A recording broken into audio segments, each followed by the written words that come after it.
सभी भाई बहनों को जय मसीह की। मैं पास्टर सुमित कुमार एक बार फिर से हमारे चैनल रब की आवाज़ के अंदर आपका स्वागत करता हूं और आशा और उम्मीद करता हूं कि आप सब लोग बढ़िया से हैं, खुश हैं। चाहे बाहर लॉकडाउन है लेकिन फिर भी आप लोग प्रभु के आनंद में जी रहे हैं।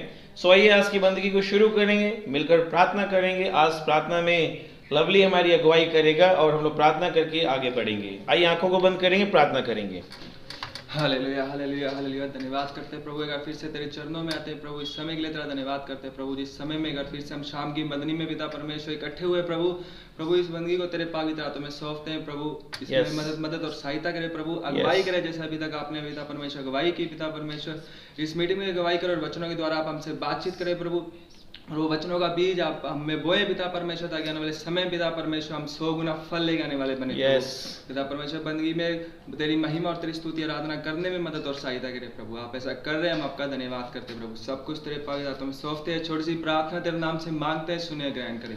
आमीन आमीन आमीन। हालेलुया हालेलुया हालेलुया हालेलुया। सो आइए परमेश्वर की मिलकर आराधना करेंगे, कुछ गीत गाएंगे। आज कुछ गीत गाएंगे हम लोग, एक गीत नहीं कुछ गीत, लेकिन एक एक स्टैंजा सबका हमने लिया है और प्रभु की महिमा करेंगे। आइए गीत गाएंगे।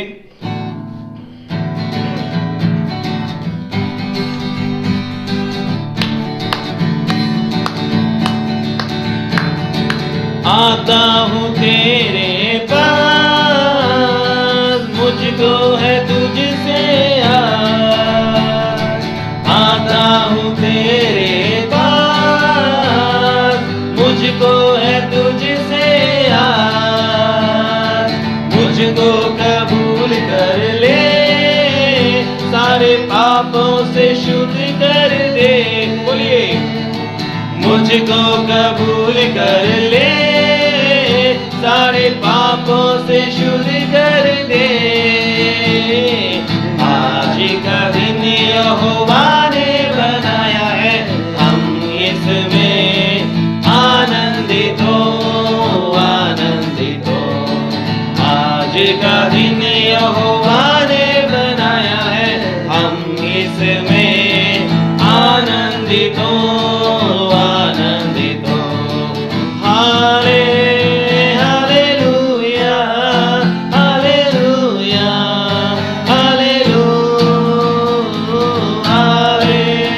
हालेलुया हालेलुया हालेलुया। सब बोलेंगे हालेलुया हालेलुया हालेलुया हालेलुया हालेलुया हालेलुया।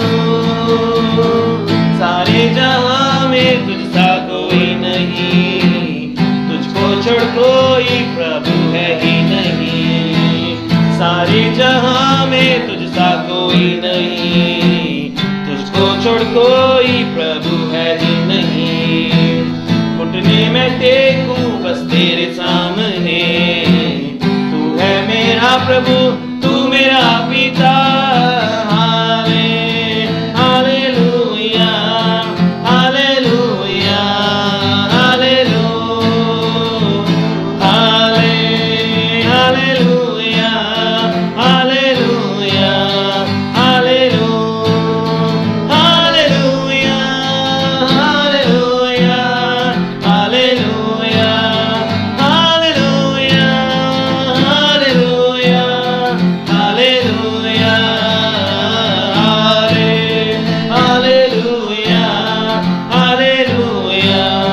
हालेलुया हालेलुया हालेलुया हालेलुया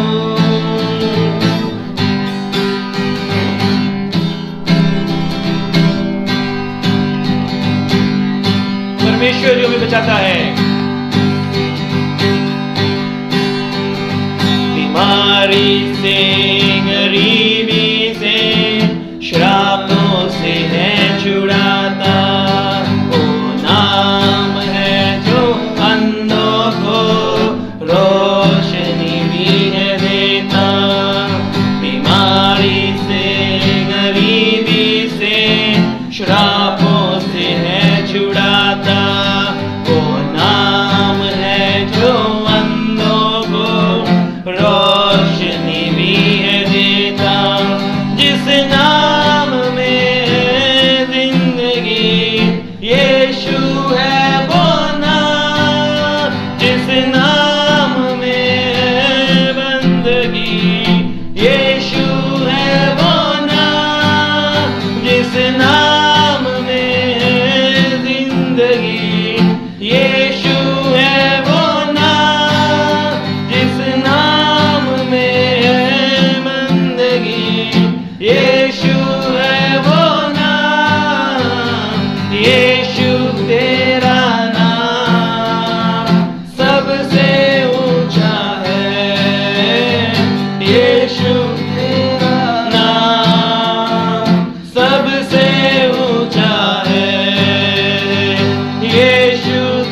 हालेलुया, हालेलुया।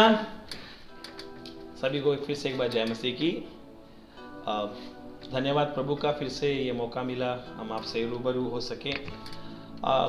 किसी बात के लिए दुख भी है, पिछले 2-3 दिन बाद हमारा वीडियो रात शाम को काफ़ी बार लेट हो गया, कुछ टेक्निकल प्रॉब्लम्स की वजह से ये हुआ। हम उम्मीद और आशा करते हैं आगे से ये ना हो, ठीक 7 बजे आपको हमारा वीडियो मिले और आप लोग आशीषित हो।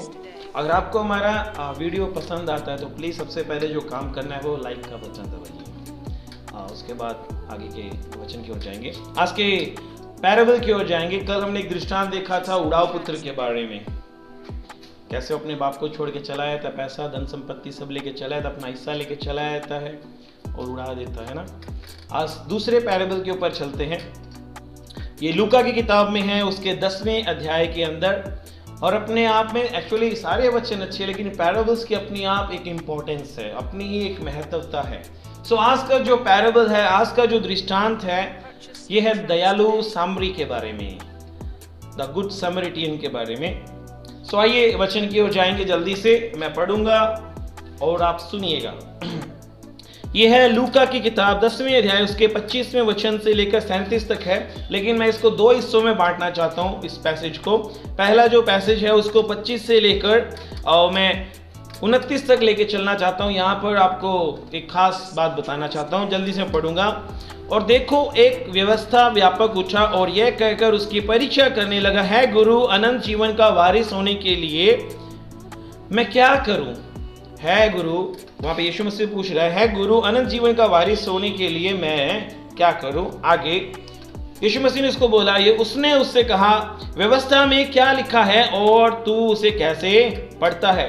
उसने उत्तर दिया, तू अपने प्रभु अपने परमेश्वर से अपने सारे मन से और अपने सारे प्राण और अपनी सारी शक्ति और अपनी सारी बुद्धि के साथ प्रेम रख और अपने पड़ोसी से अपने समान प्रेम रख। उसने उससे कहा, तूने ठीक उत्तर दिया है, यही कर तो तू जीवित रहेगा। परंतु उसने अपने आप को धर्मी ठहराने की इच्छा से यीशु से पूछा, तो मेरा पड़ोसी कौन है करके। वो यीशु मसीह से आके पूछ रहा है कि मेरा पड़ोसी कौन है करके। हालेलुया। पहली बात जो मैं इस पैसेज में से आपको बताना चाहता हूं, सबके मन में ये सवाल होना चाहिए कि अनंत जीवन में कैसे पाऊं। जैसे ये व्यवस्था व्यापक है, इसके मन में ये सवाल उठा, वो यीशु मसीह से आके सवाल कर रहा है अनंत जीवन के बारे में। आज दुनिया के अंदर जितने भी लोग हैं, नौजवान, बुजुर्ग और शादीशुदा बहनें, भाई, जितने भी लोग हैं, हर कैटेगरी, हर फील्ड के लोगों के मन में एक सवाल होना चाहिए, वो ये, मैं अनंत जीवन कैसे पाऊं? क्योंकि हम लोग कई बार इच्छाएं करते हैं, गाड़ी कैसे पाऊं, बंगला कैसे पाऊं, पैसा कैसे पाऊं, बिजनेस स्टैंड कैसे करूं, इसकी इच्छाएं रखते हैं, बुरी नहीं है, लेकिन ये इच्छा भी होनी चाहिए, मैं अनंत जीवन कैसे पाऊं करके। दूसरा जो मेरा सवाल है, यीशु मसीह ने उससे, उस व्यवस्था व्यापक से पूछा। आज मैं हर एक विश्वासी से भी बोलना चाहता हूं, इस बात को समझने की कोशिश कीजिएगा। यहां लिखा हुआ है, यीशु ने उससे कहा, व्यवस्था में क्या लिखा है? व्यवस्था में क्या लिखा है? तू उसे कैसे पढ़ता है? हालेलुया। तू उसे कैसे पढ़ता है? आज बहुत सारे भाई बहन क्या करते हैं, वचन को तो पढ़ते हैं, वचन को तो लेते हैं, लेकिन एक्चुअल में उसका मतलब नहीं मालूम, अर्थ नहीं मालूम, और ये नहीं मालूम इसको मैंने इस्तेमाल कहाँ करना, या फिर प्रभु वचन किस चीज से संबंधित रख के बोल रहा है। वो वचन तो लेते हैं लेकिन को रिलेट करना नहीं आता, संबंधित करना नहीं आता, किससे ये रिलेट कर रहा है। इसलिए यहां पर भी प्रभु उससे बोल रहा है, तो उसे कैसे पढ़ता है? आज आप लोगों से भी सवाल आता है, हम बाइबल को पढ़ते हैं लेकिन इसको किस तरह से पढ़ते हैं, बाइबल को किस तरह से हम लोग पढ़ते हैं करके, ये हमारे लिए एक सवाल है। क्योंकि हम अपनी बुद्धि के अनुसार, अपनी समझ के अनुसार हम वचन को किसी भी रीति से ले लेते हैं, अपनी मर्जी से। ओहो, ये कह रहा है वचन, वो ऐसा नहीं है मेरे भाई और बहनों। इस बाइबल लिखा हुआ है, यीशु ने बोला, मेरे वचन आत्मा है, मेरे वचन आत्मा है, और एक आत्मा को समझने के लिए आत्मा की जरूरत है। शरीर से आप इसको नहीं समझ सकते हैं, शरीर की इच्छाओं से आप इसको रिलेट नहीं कर सकते हैं, आपको आत्मिक होना पड़ेगा इन सब वचनों को समझने के लिए। Hallelujah, hallelujah. अब आगे चलते हैं। जब उसने यीशु मसीह से सवाल किया, मेरा पड़ोसी कौन है, क्योंकि वो अपने आप को धर्मी ठहराना चाहता है, तो धर्मी ठहराने के लिए सवाल के ऊपर दूसरा सवाल कर दिया, मेरा पड़ोसी कौन है करके। तो यीशु मसीह ने तब उसको एक दृष्टांत सुनाया, एक पैराबल सुनाया। वो जल्दी से मैं पढ़ूंगा, जरा गौर से सुनिएगा।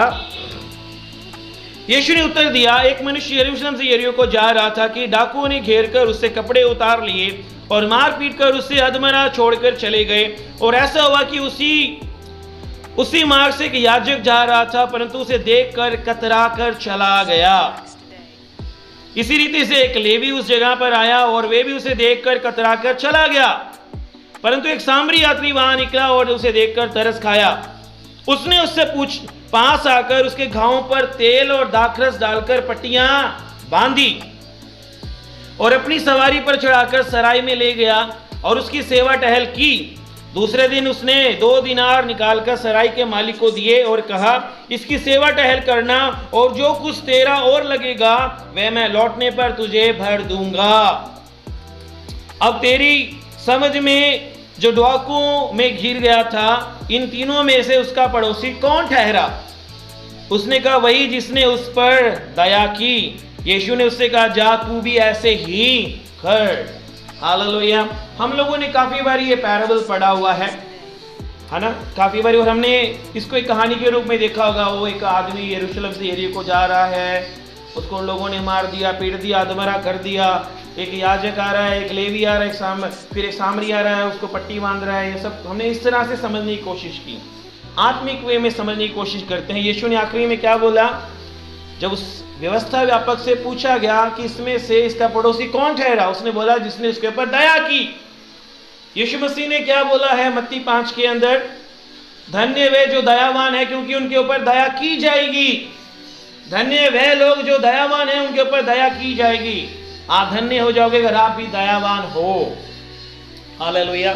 आइए इस कहानी को थोड़ा और नजदीकी से समझने की कोशिश करते हैं। अब ये क्योंकि यीशु मसीह ने एक दृष्टांत में कहा है, कोई रियल कहानी नहीं है, दृष्टांत में बताया है, एक पैराबल बताया, तो इसके आत्मिक अर्थ भी हैं। आत्मिक अर्थ क्या है मैं आपको पहले वो बताऊं, उसके बाद हम लोग और थोड़ा डिटेल में जाएंगे। पहली बात, यरूशलेम क्या है? शांति का नगर। क्या है? एक स्वर्गीय जगह, स्वर्गीय शहर जिसको बोल सकते हैं, परमेश्वर की जगह, शांति का नगर है। और यरीहो क्या है? यरीहो क्या है? कह सकते हैं पाप की दुनिया, दुनियावी दुनिया, या फिर जहां पर पाप होता है वो वाली दुनिया। यहां पर एक व्यक्ति के बारे में लिखा हुआ है, शांति के नगर को छोड़कर वो दुनियावी दुनिया में जा रहा है। आगे रास्ते में हमने देखा डाकू लोग आए। ये डाकू लोग किनको दर्शाता है? मैं आपको मतलब बता रहा हूं। यरूशलेम शांति का नगर है, यरीहो दुनियावी जगह है। ये डाकू किनको संबोधित करता है? जो डाकुओं ने इनको घेर लिया, मारा कूटा, ये डाकू जो इनको बाइबल में बताया गया, ये है कौन है? शैतान और पाप, जो आपको घेर लेते हैं, आपको फंसा लेते हैं अपने जाल के अंदर और आपको ऐसी स्थिति में लाके छोड़ देते हैं जहां पर आप कुछ भी नहीं करना चाहते। कल मैंने जब प्रोडिगल सन के ऊपर प्रचार किया, कुछ बातें मेरी छूट गई थी। वहां पर था, पाप स्वतंत्रता का वादा करता तो है, पाप हमें स्वतंत्रता का वादा तो करता है, लेकिन वे केवल गुलामी में लेके जाता है हमको। Hallelujah, hallelujah. ये जीवन का वादा तो करता है हम लोगों से, लेकिन पर क्या करता है? ये मौत की, हमें मौत में लेके चला जाता है। तो यहाँ पर ये जो डाकू है, ये किसको दर्शा रहा है? ये शैतान को और पाप को दर्शा रहा है। अब आगे बात करते हैं। एक वहां पर याजक था और एक लेवी था। वो लोग वहां से आए, उस अधमरे व्यक्ति को देखा और लिखा कन्नी कतरा के चले गए। अब इंसान को मत लीजिए, हालेलुया। इसका मतलब ये है परमेश्वर की व्यवस्था और कुर्बानी, परमेश्वर की व्यवस्था और कुर्बानी। याजक और लेवी किसको दर्शा रहा है? परमेश्वर की व्यवस्था और कुर्बानी के लिए। अब आगे आता है अच्छा सामरी। वहां पे लिखा एक सामरी आया, सामरी आया, उसने उसको देखा, उसके ऊपर तरस खाया। अब ये सामरी किसको दर्शा रहा है? अच्छा सामरी यीशु मसीह को। आपको मालूम है पूरी दुनिया के अंदर गुड सामरिटियन के नाम से बहुत सारे अस्पताल भी हैं, स्कूल्स भी हैं, क्योंकि वो मानते हैं अच्छा सामरी यानी यीशु मसीह है। हालेलुया। अच्छा सामरी किसे कहा गया है? यीशु मसीह को कहा गया है। दाखरस किसको गया? यहाँ पर वहां पे लिखा हुआ है तेल लगाया और दाखरस लगाया। वो किसको दर्शा रहा है? दाखरस यीशु मसीह के लहू को दर्शा रहा है। और तेल किसको दर्शा रहा है? पवित्र आत्मा को। ये लिख लीजिए आप, आपके समझ में अच्छा रहेगा, नोट्स रहेंगे तो आपको काम आएंगे। आगे वहां पे लिखा हुआ है सराय में लेके गया। वो सामरी उसको सराय में लेके गया। सराय किसको दर्शाता है? चर्च को। आज बहुत सारे लोग बोलते हैं ना, वो संडे चर्च जाके क्या करना है, क्या करना है। ये यहाँ पर सराय यीशु मसीह के बारे में लिखा है, वो उसको सराय में छोड़कर आया। चर्च इसको दर्शाता है। अब सराय के अंदर एक व्यक्ति है, सराय के मालिक को क्या बोल रहा है इसका ध्यान रखना। अब ये सराय का मालिक कौन है? उस चर्च के अंदर सेवा करने वाला पास्टर। Hallelujah, hallelujah. उसके आगे लिखा हुआ 2 सिक्के उसको दिए, उसको 2 सिक्के दिए। अब ये 2 सिक्के किसको दर्शाता है? बपतिस्मा को दर्शाता है और प्रभु की भोज को। हालेलुया। ये 2 सिक्के किसको दर्शा रहे हैं? प्रभु के बपतिस्मा के बारे में और प्रभु भोज के बारे में। ये है रहस्य। आज आगे बात करते हैं। बहुत सारे लोग जिंदगी में क्या करते हैं? वो लोग शांति के नगर यानी प्रभु की व्यवस्था को छोड़कर, प्रभु को छोड़कर वो दुनियावी रास्ते पे चलना पसंद करते हैं। हालेलुया।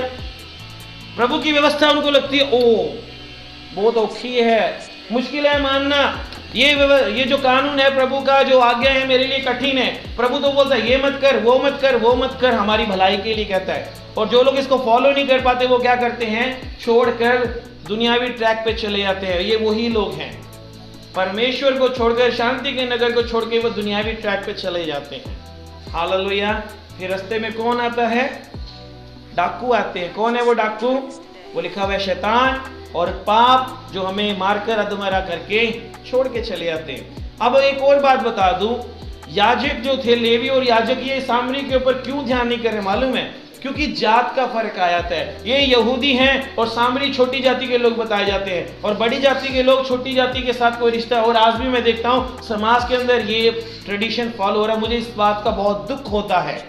जो लोग आज भी इसको फॉलो करते हैं उनके लिए मुझे बहुत दुख होता है कि आज भी वो जात पात के अंदर विश्वास करते हैं, वो फर्क करते हैं। जब उस बनाने वाले ने कोई फर्क नहीं किया तो हम इंसान को ने जो फर्क करें, लेकिन आज हम फर्क करते हैं। हालेलुया। लिखा हुआ है लेवी और याजक नहीं, लेकिन सामरी स्त्री जो छोटी बरादरी से आता है, उसने क्या किया? उसके ऊपर तरस खाया, उसकी मरहम पट्टी की, उसे अपने जो जिस चीज के ऊपर वो आया था, हो सकता है वो गधा हो, ऊंट हो, किसी भी चीज के ऊपर आया हो, उसके ऊपर लाद कर वो सराय में लेके गया। Hallelujah, hallelujah. आपको मालूम है मेरे भाइयों और बहनों, ये जो गुड सामरी के बारे में बताया गया ना, हमें इसके ऊपर बहुत ज़्यादा सोचना चाहिए। हमें इसके ऊपर बहुत गौर सोचना चाहिए कि उस समय तो वो सामरी था, आज क्या हमारे अंदर यीशु मसीह क्या सामरी को देखता है? क्योंकि हम हैं तो उसी के बच्चे। हालेलुया। क्या हम दूसरों के ऊपर दया करते हैं? क्योंकि लिखा हुआ वचन के अंदर धन्य वे लोग जो दयावान है, उनके ऊपर दया की जाएगी। लेकिन करें क्या? हम प्रभु के ट्रैक पे चलने की बजाय कुछ लोग तो दुनियावी ट्रैक पर चले गए हैं। और जो लोग यीशु मसीह को नहीं जानते, आज उनको भी मैं कहना चाहता हूँ, जो यीशु मसीह को पहचानते हैं उनको भी कहना चाहता हूँ, आपके पास एक सुनहरा मौका है। मेरे भाइयों और बहनों, आपके पास एक सुनहरा मौका है। अगर आप भी आज भी यरीहो के जैसे शहर में यानी दुनियावी दुनिया में जी रहे हो, यीशु मसीह आपको बुला रहा है। उसने आपके लिए कुर्बानी दी है। अगर आज आप बोझ से दबे हुए हो और आप दुनिया ने आपको परेशान कर करके आपके ऊपर जख्म डाल दिए हैं, हो सकता है ये बाहरी ना हो, अंदर ले घाव हो जो अब समाज को, दुनिया को दिखा नहीं सकते हैं। मेरा यीशु, हाँ यीशु मसीह आपको मरहम लगाएगा, पट्टी लगाएगा, आपको शांति देगा। केवल आपको उसके पास आना होगा। Hallelujah, hallelujah. ये सामरी के अंदर कुछ अच्छी क्वालिटीज थी। क्या आज हमारे अंदर ये क्वालिटी, क्योंकि हम भी यीशु मसीह को मानने वाले हैं, मैं 5 क्वालिटीज बताऊंगा, क्योंकि हर बार मैं पॉइंट्स के अंदर बात करता हूं, है ना। 5 क्वालिटीज बताऊंगा, उसके बाद मैं खत्म करूंगा। पहली क्वालिटी जो उस सामरी के अंदर थी, क्या थी वो ये जो घटना घट रही है उसके अंदर शामिल होना चाहता है। वो कन्नी कतरा के जाना नहीं चाहता। जैसे याजक और लेवी चले गए कन्नी कतरा के, वो कन्नी कतरा के जाना नहीं चाहता। उसके दिल में इच्छा है कि मैं मदद करूं। हालेलुया।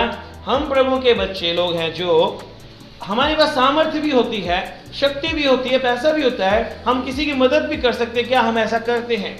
याकूब की पत्री में लिखा हुआ, यदि कोई भलाई करना जानता है और फिर भी भलाई नहीं करता, उसके लिए वो पाप है, उसके लिए वो पाप है।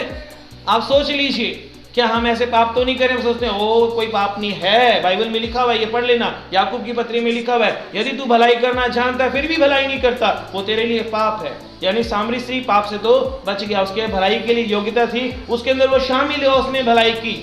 दूसरी बात, इस सामरी स्त्री ने क्या किया? जो जात पात का जो भेदभाव करते उसको खत्म कर दिया।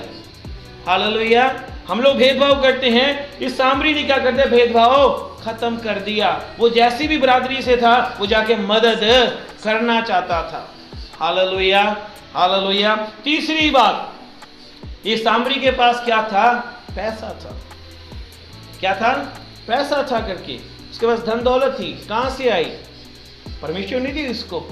आपको मालूम है, लिखा हुआ है जितने बड़े लोग होते हैं ना, रईस लोग होते हैं, उनका दिल छोटा होता है, और जो जिनके पास मिडिल क्लास में आए थे उनका दिल बहुत बड़ा होता है। ये दुनियावी बात है, आप अजमा के देख लेना।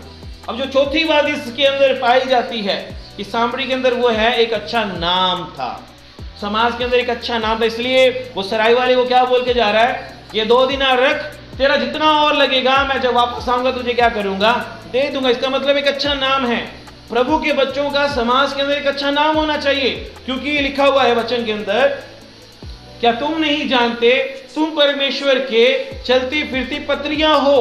हमारा एक अच्छा नाम होना, जिससे पहले कि हम प्रभु का वचन सुनाएं, समाज में जाके लोगों को प्रभु के बारे में बताएं, हमारे एक अच्छा नाम भी होना चाहिए, हमारे अच्छे कैरेक्टर भी होना चाहिए, चरित्र भी अच्छा होना चाहिए, तब हम जाके लोगों को बता सकते हैं। 5वीं बात, क्या ये दयावान था, ये दयालु था। हालेलुया। हम जो प्रभु के बच्चे हैं, हमारे अंदर भी ये गुण होना चाहिए। कौन सा गुण, हम दूसरों की सहायता करने के लिए तत्पर, हमेशा तैयार रहें। क्या करें, जब कभी भी हम अगर कर सकते हैं तो दूसरों की क्या करें, मदद करें। हालेलुया। सो प्रभु आपको ब्लेस करे, प्रभु हमें दयावान बनाए। जैसे यहाँ पर सामरी की कहानी के अंदर बताया, प्रभु ने सामरी ने आके मदद की। अगर हम भी किसी की मदद कर सकते हैं तो मदद करें। और आखिरी में यीशु मसीह ने बोला, इन तीनों में से इसका पड़ोसी कौन ठहरा, उसने बोला जिसने उसकी मदद की। आज आपका भी पड़ोसी कौन है, वो नहीं जो आपके पड़ोस में रहता है, वो व्यक्ति आपका पड़ोसी है जिसको मदद चाहिए। आज हम टीवी देखते हैं, ये फोन्स के अंदर यूट्यूब चला के देखते हैं, जहां पे भी देखे तो हमें क्या दिखाया जा रहा है, सिर्फ और सिर्फ इंडिया के अंदर नफरत दिखाई जा रही है। लोगों को एक दूसरे के प्रति नफरत भरी जा रही है। मैं आपको एक बात कह दूं, प्रभु ने हमें ये शिक्षा नहीं दी है। हमें परमेश्वर कभी भी किसी से नफरत करने के लिए नहीं कहता, हमें परमेश्वर एक दूसरे से प्यार करने के लिए कहता है। पुराने नियम के अंदर 10 आज्ञाएं दी थी, ये आप सब लोग जानते हो। हालेलुया। प्रभु ने उस 10 आज्ञाओं को 2 में तब्दील कर दिया। क्या कर दिया, तू अपने परमेश्वर को अपने सारे मन से, शक्ति से, बुद्धि से प्यार कर, वैसे अपने पड़ोसी से कर। हालेलुया। वो 10 को प्रभु ने 2 में करके कन्वर्ट कर दिया। हालेलुया। हम प्रभु के प्यार से भरें, प्रार्थना करें, प्रभु मुझे अपने सच्चे प्यार से भर, और ये प्यार मैं दूसरों को बांट सकूं। प्रभु मैं जो तूने मुझसे जैसा प्यार किया, वैसे मैं दुनिया को भी वैसे ही प्यार कर सकूं। तो प्रभु आप सब लोगों को बरकत दे, आशीष दे।